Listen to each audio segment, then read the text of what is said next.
coming up. People don't even make it that long, let alone have the energy to keep doing this. And he's been doing it since the Flintstones. I mean, I don't plan.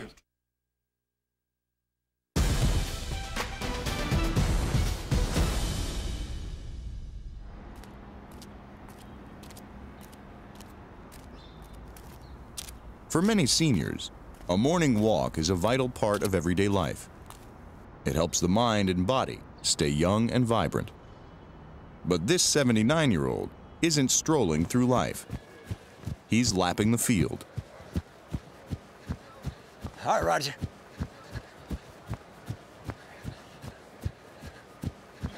Hey, man, you gotta stay going, you know. Come on, Nick.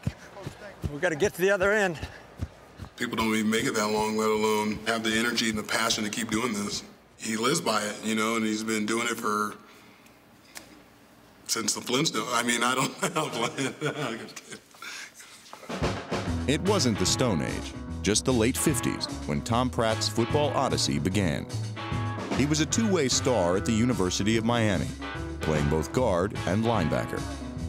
After graduation, Pratt became an assistant on the Hurricanes coaching staff, where he worked with Hank Stram. Eventually, Stram became head coach of the Texans, and in 1963, he hired Pratt to be his defensive line coach. I'm 27 or 28 years old. I've got 3 players to coach that are older than I am. Hank said, don't worry about how old you are or how old they are, just coach them. And I thought that was great advice because it was all about accountability. During the next 5 decades, everywhere Pratt coached, his units were among the best in the league.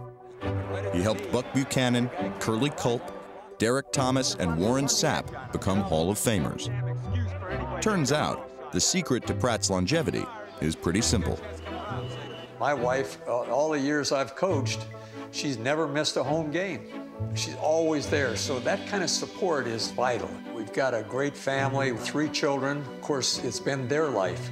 We've moved around a lot. I didn't mind it. Just being around the NFL and being around the players. As a family, we've had so much fun with it. We were at the All-American Bowl, so we went to Berlin, and it was when the wall was coming down. We were fortunate enough to be able to go and have the chisels and the hammers and actually physically break down pieces of the wall. So that was really an amazing time.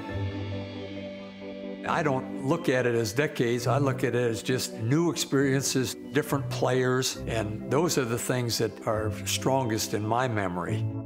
Some of those experiences happen to be big moments in NFL history. A program of the first Super Bowl. There was a championship game, it was called then. And here are the ticket stubs, $12. Pratt not only coached in the first Super Bowl, but he was a part of Hank Stram's infamous wire in Super Bowl IV. Where's the ball? Where's the ball, Tom? Stay close by. Just keep matriculating the ball down the field, boys. It was Pratt's pass rush that prevented Minnesota from matriculating the ball downfield in Kansas City's victory. Got a way to go, boys. Years later, he watched helplessly as his line failed to stop John Elway during the drive. The snap to Elway, the look, the throw, touchdown, 98-yard drive. Pratt was also on hand for Derek Thomas's 7-sack game. Derek figured he was going to have at least 7 sacks every game. I said, just keep going, Derek, keep going. After 34 years, Pratt had done it all and seen it all, and earned a well-deserved rest. When I retired, I said, I'm going to play golf every day. This is going to be the greatest thing in the world. Well, that went on for about 2 or 3 weeks, and I said, I'm so bored. I don't know what I'm going to do with myself. Pratt cured his boredom by returning to his passion. He served as a college assistant, then coached several years in Japan. Later, he became a consultant with IMG, training players for the NFL. Come on. But in 2013, Pratt's journey took a surprising turn when his old friend Bruce Arians was hired as head coach of the Cardinals. And so he called me. He said, you want to get back in this full time? He couldn't say yes fast enough, and I think Hope was more excited than he was. I said, I'm ready to go. When are we ready? I'm packed. Pratt wasn't the only hire that was up in age. Arians, who was 60 himself, tabbed 74-year-old Tom Moore to be his assistant offensive coordinator, and 67-year-old Larry Zerline as his assistant offensive line coach. Hut! Reach! Quicker. Oh, reach that arm. Reach that left arm. Too much indecision. When you get there, you gotta do something. I mean, it's a attack, react, and finish. I don't give a crap about the age. I mean, when you have passion, you have energy, and you have great teachers, that's what coaching is. Too many young coaches, they get caught up in a scheme. They can't teach a guy how to block, how to hit a sled. The game misses those type of teachers. When you hit it, think about doing this, bringing your eyes up. When you have that much knowledge and ability to still teach it, we're crazy not to tap into it. At first, you're like, man, this old dude don't know what he's talking about. The game is probably past him. He doesn't have a clue. But after knowing him for a couple of weeks, it's just amazing how my game changed. And you can see everybody else developing and becoming better pass rushers. In their first season with Pratt, the Cardinals led the league in sacks per pass attempt and allowed the fewest rushing yards. Good technique.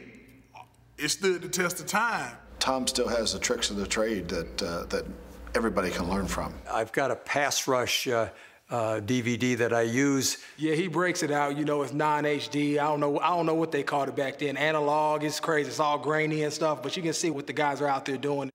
That includes the Yellow Jacket guys: Buck Buchanan, Curly Culp, Howie Long, Bruce Smith, Derek Thomas. So Derek's coming upfield. He gets the tackle. He gets the strip. He recovers the football and ends up scoring a touchdown. Using those guys as examples of how to do it, you can learn from it.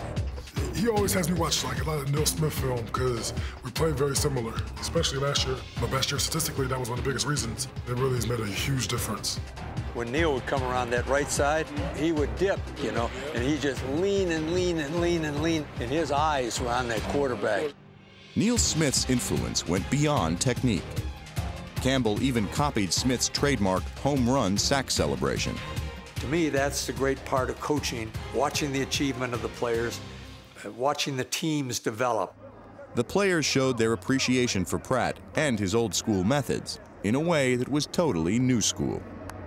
We got him his first pair of Air Jordans this year for Christmas and taught him how to wear it, how to juice it up a little bit. The only thing that he didn't understand, why these shoes cost so much? Wherever I go and I've got these shoes on, young or old, they'll say, hey, great shoes. Arizona is walking on air again in 2014.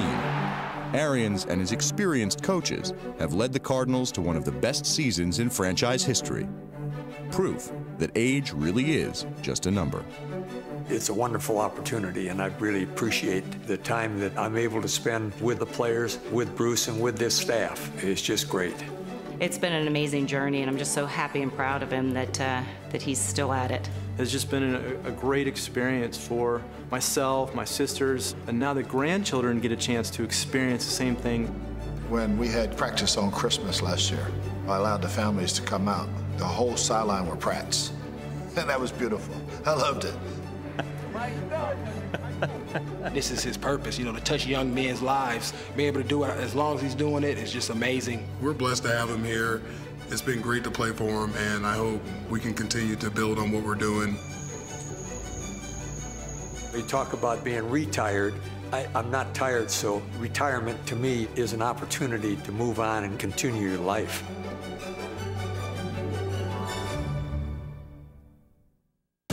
When we return, how did a nap get two Marines invited to Redskins training camp? That's pretty badass.